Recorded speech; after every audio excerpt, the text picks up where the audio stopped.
सो दोस्तों, कैसे हो आप सभी लोग? आई होप आप बहुत अच्छे होंगे। सो दोस्तों, आज का ये सेशन आपके लिए बहुत ही हेल्पफुल रहेगा। आज कुछ हमारे साथ एक ऐसी सेलिब्रिटी है जिन्होंने इंस्टीट्यूट के स्टार रह चुके हैं, और वी स्मार्ट एकेडमी के भी आज स्टार हैं। तो दोस्तों, यहाँ पे यस, सबसे पहले जो आज मेरे साथ है, मैं उनका इंट्रोडक्शन देना चाहूंगा। सीए प्रखर वार्ष्णेय। तो यस प्रखर, वेलकम। Thank you sir. दोस्तों, इनके बारे में कहूँ तो जैसे आप सबको पता है, आज सीए फाइनल का रिजल्ट लगा और इन्होंने ऑल इंडिया रैंक 3 यहाँ लाया हुआ है। तो सच में बहुत ही काबिल तारीफ है। और यस, मैं प्रखर को यहाँ from the bottom of my heart many many congratulation प्रखर। बहुत शुभकामनाएं आपको दूंगा। और यस, आपकी सक्सेस जो है रियली कोई यहाँ कहूँ तो कम नहीं है, ये जितनी इसकी तारीफ करे उतनी ज्यादा है। Yes Prakhar. Thank you sir, thank you so much for the wishes. Uh, so दोस्तों, आज ये वीडियो आपके लिए बहुत हेल्पफुल रहेगा, क्योंकि इस वीडियो में हम बहुत सारी बातचीत करेंगे। जैसे बहुत सी बार स्टूडेंट्स को जो है यहाँ पे एग्जाम की प्रिपरेशन कैसे होनी चाहिए, वर्चुअल क्लासेस में उन्हें डिसिप्लिन कैसे फॉलो करना चाहिए, और यहाँ सबसे इंपॉर्टेंट कि आखिरी के 2 महीने आपने स्ट्रेस कैसे मैनेज करना चाहिए और नेगेटिविटी जो आती है उसको कैसे मैनेज करना चाहिए, प्रखर से समझेंगे। तो यस प्रखर, आज का दिन आपके लिए one of the best day था। तो जस्ट बताइए कैसा रहा आज का दिन। सही में सर, मतलब it was like one of the best days. I mean I could say that it is really the best day of my life. So I mean I received the president's call at around 10:30 that hmm. congratulations, you have received, I mean, you have secured all India rank 3, welcome to great. the profession. Like, I mean, that call was like, it was very difficult for me to process that, but like it was a very interesting experience.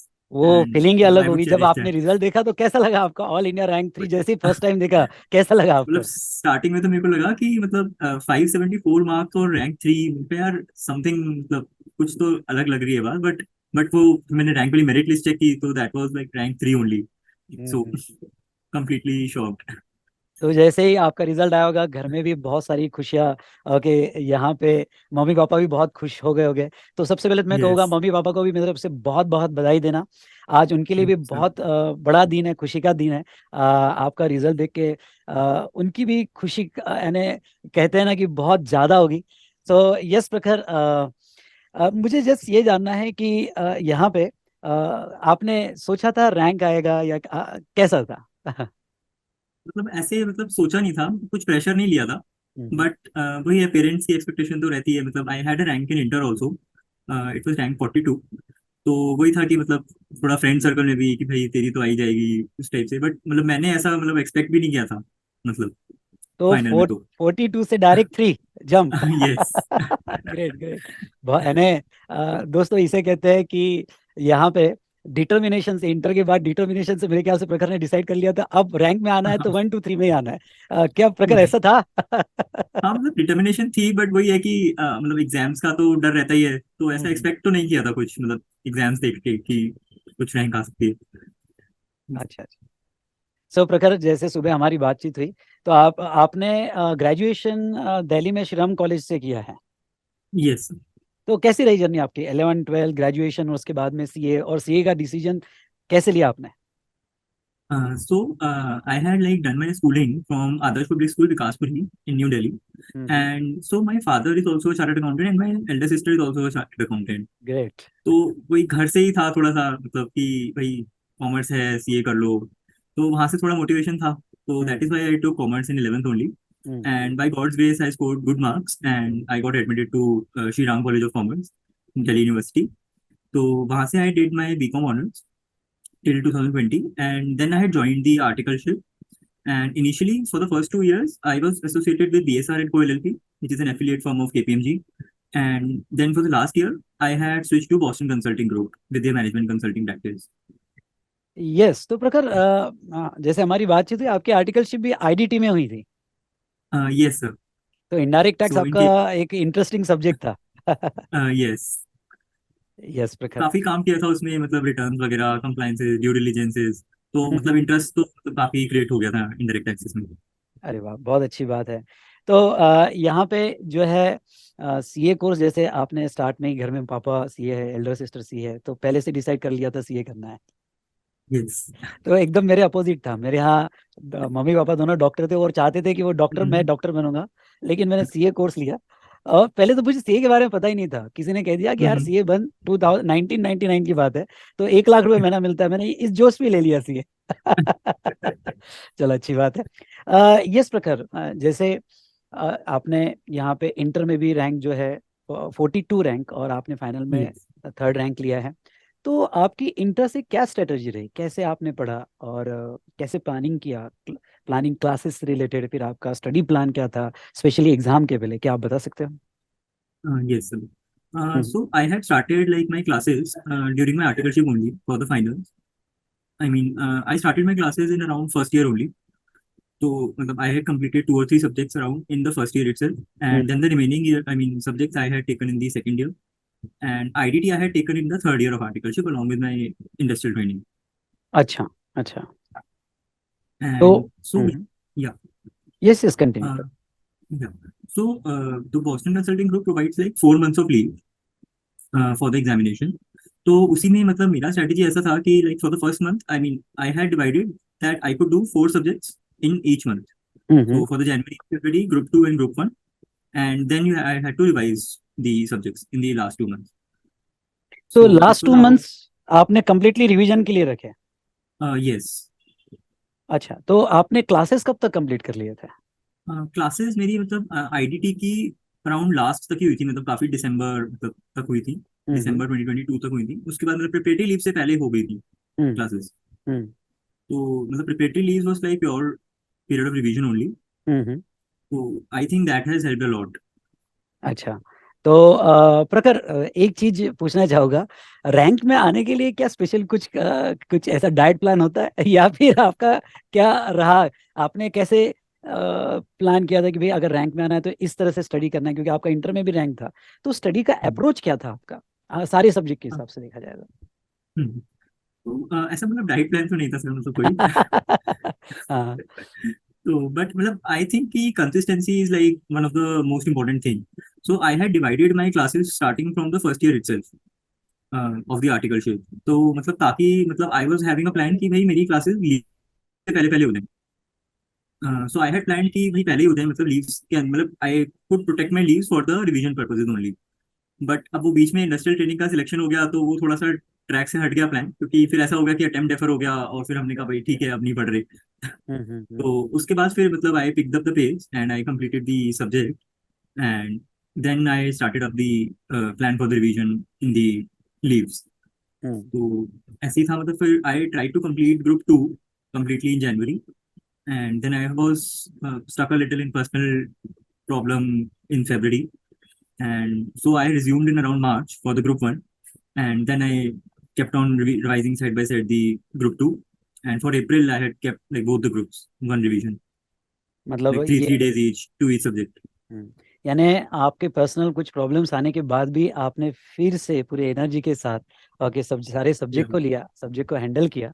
तो ये दोस्तों, ये सीखने जैसी बात है, क्योंकि life में सबके साथ कुछ ना कुछ प्रॉब्लम्स आते हैं, पर उसके बाद भी अगर हम हमारा डिटर्मिनेशन स्ट्रांग और पूरे एनर्जी के साथ हम आगे बढ़े, तो यस, प्रखर ने ये बता दिया कि ऑल इंडिया रैंक 3 भी आ सकता है। ओके ग्रेट प्रखर, I am really proud of you. तो प्रखर, जैसे ये होता है कि बहुत सारे स्टूडेंट्स जो होते हैं, इनको लास्ट 2 मंथ्स जो होते हैं, 3 मंथ्स जो होते हैं, स्पेशली लास्ट 2 मंथ्स बहुत स्ट्रेस होता है, टेंशन होता है, सिलेबस बहुत से स्टूडेंट को ऐसा लगता है कि पढ़ भी लिया पर याद नहीं आया। तो इसके लिए आप क्या गाइड करना चाहोगे? सर ये तो काफी कॉमन चीज है. मेरे साथ हम्म। भी ऐसा होता था कि I was not able to recall कि भाई क्या प्रोविजन है, या कोई लिमिट ही नहीं याद आ रही. और ऐसा लगता था कि कई बार पढ़ भी लिया है फिर भी नहीं आ रही याद. तो that was a little frustrating. But I think the key is only to tell yourself कि ठीक है यार अभी नहीं आ रहा है, अभी पढ़ लेते हैं, अगली बार फिर से पढ़ेंगे, और पेपर से पहले फिर से पढ़ेंगे, तो आ ही जाना चाहिए यार. It's like pure motivating play. Like you have to motivate yourself कि अभी नहीं आ रहा है याद, कोई बात नहीं यार, फिर से पढ़ना है, फिर से पढ़ लेंगे, अभी 3 दिन और मिलेंगे इस सब्जेक्ट को, उसके बाद उसमें फिर से पिक करेंगे, एग्जाम से पहले भी 1.5 दिन मिलेगा उसमें पिक करेंगे. तो ऐसे ही था अच्छा, मतलब आपने वो कंटिन्यू पॉजिटिविटी रखी। यस. हाँ, मतलब बहुत सी बार ऐसा होता होगा ना प्रकार की, हमने पढ़ा है बट हम जब रिकॉल करें तो पूरा याद नहीं आता है, पर जब एग्जाम में बैठे तो याद आ जाता है। हम्म। ऐसा तो हुआ वो है। एक्चुअली ऐसे ही होता है कि मतलब लास्ट डे पढ़ा, 1.5 दिन में आपने पढ़ा वो चीज, तो हम्म। आपको मतलब प्रॉपर रिकॉल हो गई मतलब एग्जाम में। हाँ, तो ये आपने बात बहुत अच्छी की। तो प्रखर ये बताइए, जीएसटी में आपने किस तरह से प्लानिंग की, और स्पेशली लास्ट जो 1.5 दिन की प्लानिंग होती है वो कैसे किया जीएसटी में? हाँ सर। तो सर जैसा आपने मतलब सजेस्ट किया था जीएसटी में, तो कि एक बार आप मेरी क्लासेस ले लो, उसके बाद बस एक बार मेरा मटेरियल एक ही बार पढ़ना है जो मेन बुक्स है, उसके बाद आपको सिर्फ सारे पॉइंट समरी में इंकॉर्पोरेट कर लेने या फिर क्वेश्चन में इंकॉर्पोरेट कर लेने। तो हम्म। मैंने एग्जैक्टली वही किया था। आपकी मेन वाली किताब से, आई मीन मेन वाली बुक से सारी एक ही बार पढ़ा था। एंड उसके बाद I had started in the January itself from the summary book itself, hmm. summary and the questionnaire. So whatever new thing I used to find in questionnaire, because the questionnaire is like the complete syllabus. Complete Even syllabus, the some correct. Hmm. even something which are even missing in the material, that is also mentioned in the questionnaire. So question है। that is like the best material. Hmm. So I used to like market in the questionnaire that this is something which is not in the summary book. So like I used to cross reference that, and उसी तरीके से मतलब मैंने I only shortlisted the materials from the starting itself कि questionnaire और summary book यही दोनों करना है। हम्म। एंड एग्जाम से पहले 1.5 दिन में I was focusing mostly on the questionnaire part, because hmm. Questionnaire is having almost everything. Hmm. So that is why I had marked the most important questions, I had highlighted the tricky points, and I was just going through the questionnaire, nothing else, before तो exam. बहुत सी बार ये होता है, जैसे मैं question है तो सारे क्वेश्चंस दे देता हूँ, यानी इतना कर लो तो आपको कुछ और पढ़ने की जरूरत ही नहीं है। साथ साथ में इस Yes. बार मैंने सुपर 50-60 क्वेश्चंस भी निकाल के दिए थे। तो Hmm. कुछ स्टूडेंट्स को क्वेश्चन है थोड़ा लेंदी लगता है, तो सुपर 50-60 क्वेश्चंस Hmm. कर लो। लेकिन क्वेश्चन जब आप पढ़ते हो, स्पेशली प्रखर जब आपने पढ़ा, तो आपको क्या लगा कि क्वेश्चन थोड़ा लेंदी हो जाता है एग्जाम के पहले, या किस तरह से आपका व्यू है इसके हाँ ऊपर? लेंथी हो जाता है, बट डीटी में भी इतना ही मटेरियल होता है, मतलब अराउंड 600-700 पेजेस होते ही हैं डीटी अच्छा। में भी। और हाँ हाँ। आपका क्वेश्चन भी अराउंड ऐसे ही है, मतलब I guess 450 pages for GST and hmm. 160 pages for customs. So hmm. उतना ही है मतलब। And hmm. उसमें मतलब ऐसा ही है कि डिवाइडेड है तो कंफर्ट रहता है, मतलब कलर्ड है तो ऐसा कोई प्रॉब्लम नहीं होती मतलब। सिक्स अच्छा। हंड्रेड तो पेजेस करने हैं, डीटी में भी करने थे, एडीटी में भी हम्म। करने हैं। तो तो उसमें मतलब कैसे लेंथी होता है। सिलेक्शन आपका प्रखर रहना चाहिए क्वेश्चनर में? अब इतना तो पढ़ना नहीं होगा 1.5 दिन में, तो सिलेक्शन हाँ। कैसे होना चाहिए? जैसे आपने कैसे सिलेक्ट किया? मैंने मतलब एक्चुअली लास्ट डे के लिए लगभग प्रैक्टिकल वाले चैप्टर्स तो छोड़ ही दिए थे, क्योंकि हम्म। मैंने कहा प्रोविजंस, क्योंकि प्रैक्टिकल वाले क्वेश्चन एक एक बार तो हमने कर ही लिए थे सारे सॉल्व, मतलब क्वेश्चन के थ्रू। तो उसके बाद मैंने प्रैक्टिकल क्वेश्चंस को नहीं हाथ लगाया था एग्जाम से पहले। I was only focusing on the provision and the revision part. अच्छा। प्रोविजन सारा रिकॉल हो जाए, जिससे कि एटलीस्ट अगर एग्जाम में कभी कभी प्रैक्टिकल नहीं स्ट्राइक कर पाता, मतलब they are hmm. Like having different language और they have trick the hmm. Points in the question, hmm. So at least you can write the theory and score some marks there if you know great. The provision. Great, ये अच्छा insight दिया। और बहुत सी बार ऐसा होता है कि एक आधा कोई आईटीसी का प्रैक्टिकल क्वेश्चन ले लिया, तो वापस वो रीड करने में आपको 1 घंटा 1.5 घंटा लग जाता है। पर वही। आप बाकी सिलेबस पूरा अच्छे से जल्द कंप्लीट कर सकते हो। यस। सो दोस्तों, ये एक हमें बहुत अच्छा इंसाइट मिला प्रखर से। यस, आपका स्टडी शेड्यूल कितना रहा दिन में? 10 घंटा, 12 घंटा, कैसे रहा आपका? हाँ सब मतलब ऐसे आवर्स का नहीं था fix, but I use to get up around 5 और 6 in the morning, I am a morning person. Hmm. तो मुझे मतलब कंफर्टेबल रहता था 5 to 6 मतलब वेकअप तो करके, मेरे जैसा है, एंड आई यूज टू मैं भी 4 बजे उठ जाता हूँ। वही। हम्म। तो मॉर्निंग में मतलब थोड़ा शांति होती है, और मतलब एटलीस्ट पहले 2 घंटे तो आपके काफी अच्छा आउटपुट निकल जाता है। हम्म। तो I use to do this only, and I hmm. Use to try to close my day by 10 to 11। Hmm. ठीक है, मतलब 11 तक करके अपना, ताकि फ्रेश 5 AM नेक्स्ट डे फिर से उठा जा सके। एंड बीच में मतलब ब्रेक्स रहते थे, ऐसा कोई फिक्स नहीं था कि 2 घंटे बैठ के फिर आधे घंटे का ब्रेक, ऐसा कुछ नहीं था। चैप्टर वाइज थोड़ा बहुत प्लान बना लिया, नहीं तो मतलब ऐसा था कि 15 डेज में आईडीटी करना है, हम्म। मतलब, या 15 डेज में एससीएमपी के साथ आईडीटी करना है। तो उस हिसाब से है, मतलब फ्लेक्सिबली है कि किसी दिन आईडीटी ज्यादा कर लिया, कुछ इंटरेस्टिंग चैप्टर हुआ तो, और किसी दिन एससीएमपी ज्यादा कर लिया, मतलब कुछ इंटरेस्टिंग पार्ट हुआ तो इस तरीके से फ्लेक्सिबिलिटी थी। अच्छा। अच्छा। सो आपने जो है इसको सब्जेक्ट वाइज कंप्लीट किया डेली, डिफरेंट सब्जेक्ट यस। पढ़ने के बजाय? यस। इसमें दोस्तों सबका अपना अपना अप्रोच होता है। कोई डेली 2 या 3 सब्जेक्ट पढ़ता है, कोई एक सब्जेक्ट को कंप्लीट करता है। तो यस, ये भी अप्रोच अच्छा अप्रोच है, सो दैट आपको एक फीलिंग आती है कि एक सब्जेक्ट कंप्लीट हो गया ओके पढ़ने के बाद। यस प्रखर, तो अब जैसे एक क्वेश्चन, पर्सनल क्वेश्चन है, पूछ लेता हूँ। ओके, क्या ये मैंने ये सुना है कि जो रैंकर्स होते हैं वो बड़े सीरियस होते हैं, ऐसे स्टूडेंट कहते हैं, मैं कभी फील नहीं करता हूँ। ओके, वो लाइफ एंजॉय नहीं करते, ऐसा कुछ है कि आपने भी लाइफ नहीं एंजॉय नहीं की सर, है? नहीं मैंने तो काफी करी है सर, एंड इवन मेरा इंडस्ट्रियल ट्रेडिंग में मतलब I was plotted on a travel case for some time. So I was like flying to Bombay Mondays, I'm flying back to Delhi on Fridays. So ऐसे ऐसे करके मतलब I have explored like around 5 to 6 cities in 5 months only for work अच्छा। purposes. अच्छा, तो कोई देख के भी तो रखा है मतलब आपने? है कोई देख के भी रखा है आपने? नहीं नहीं नहीं। चलो कोई बात नहीं, कोई बात नहीं। तो प्रखर, तो आपसे ऐसा बातचीत है। करके बहुत अच्छा लगा। कोई ऐसा इनपुट या कोई इंसाइट आप ऐसे जो स्टूडेंट्स हमें देख रहे हैं उनको देना चाहोगे? Sir I would like to say one thing only कि कंसिस्टेंसी शायद मेंटेन करना सबसे ज्यादा इंपॉर्टेंट होता है मतलब सीए करिकुलम में, because every subject is like very big and very vast in terms of coverage. मतलब ऐसा कोई भी सब्जेक्ट नहीं है कि जो छोटा है, क्योंकि सारे सब्जेक्ट्स में वॉल्यूम बहुत है और हर सब्जेक्ट में मतलब ट्रिकी पॉइंट्स हैं, हम्म। चाहे फिर वो थ्योरी सब्जेक्ट हो चाहे प्रैक्टिकल सब्जेक्ट हो। तो आई थिंक दैट कंसिस्टेंसी मतलब मेंटेन करना सबसे ज्यादा इंपॉर्टेंट है। चाहे आप 1 घंटा पढ़ रहे हैं दिन में, बट कोशिश जरूर करनी चाहिए कि 1 घंटा मतलब निकल ही जाए। चाहे फिर वो आपके सब्जेक्ट आपका चॉइस का हो कोई सा भी, मतलब जरूरी नहीं है कि कोई भी वीक सब्जेक्ट ही उठाना है, कोई भी हम्म। आपका फेवरेट सब्जेक्ट हो वो भी आपको करना चाहिए हर दिन। मतलब there were days wherein I could not even pick the books, but वो ये है कि कोशिश रहती थी कि भाई कुछ तो एटलीस्ट पढ़ लिया जाए हर दिन, जिससे कि टच ना छूटे। तो वो आई थिंक सबसे ज्यादा इंपॉर्टेंट है मेरे पॉइंट ऑफ व्यू से।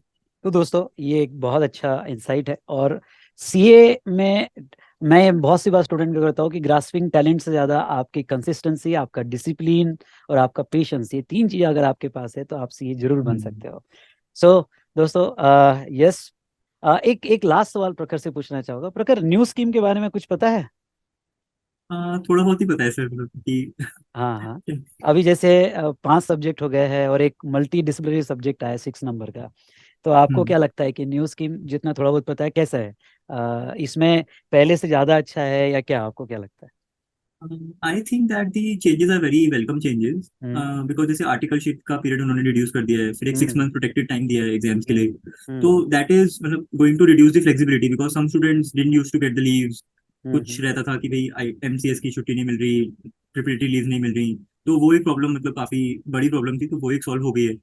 तो अच्छा। I think overall I mean all the changes are quite welcome changes. और अभी पहले जो एक एक ग्रुप का अप्रोच रहता था, अब शायद वो अप्रोच बदल सकता है। अब क्योंकि 5 ही सब्जेक्ट और एक मल्टी डिसिप्लिनरी है, तो हम्म एक भाई दोनों ग्रुप दे देते हैं, क्योंकि जो लास्ट सब्जेक्ट है मल्टी डिसिप्लिनरी, वो सारे 5 सब्जेक्ट के क्वेश्चन उसमें आएंगे। यस। तो शायद ये अप्रोच स्टूडेंट्स का बदल सकता है। हाँ मतलब maybe people are going to I mean opt for both groups only because they are going to prepare the other 3 subjects for the last paper. Correct, correct, correct. So yes Prakhar, आपसे बातचीत करके बहुत अच्छा लगा, और जो भी हमें देख रहे हैं इनको बहुत कुछ इंसाइट मिला होगा, मैं ये डेफिनेटली इस वीडियो से एक्सपेक्ट करता हूँ। सो दोस्तों, यस, जो है आपको डिसिप्लिन में और कंसिस्टेंसी से पढ़ाई करना है तो जरूर आप पास होगे। एंड थैंक यू प्रखर again, many many congratulation from the bottom of my heart. Thanks a lot sir. Thank you प्रखर, थैंक यू।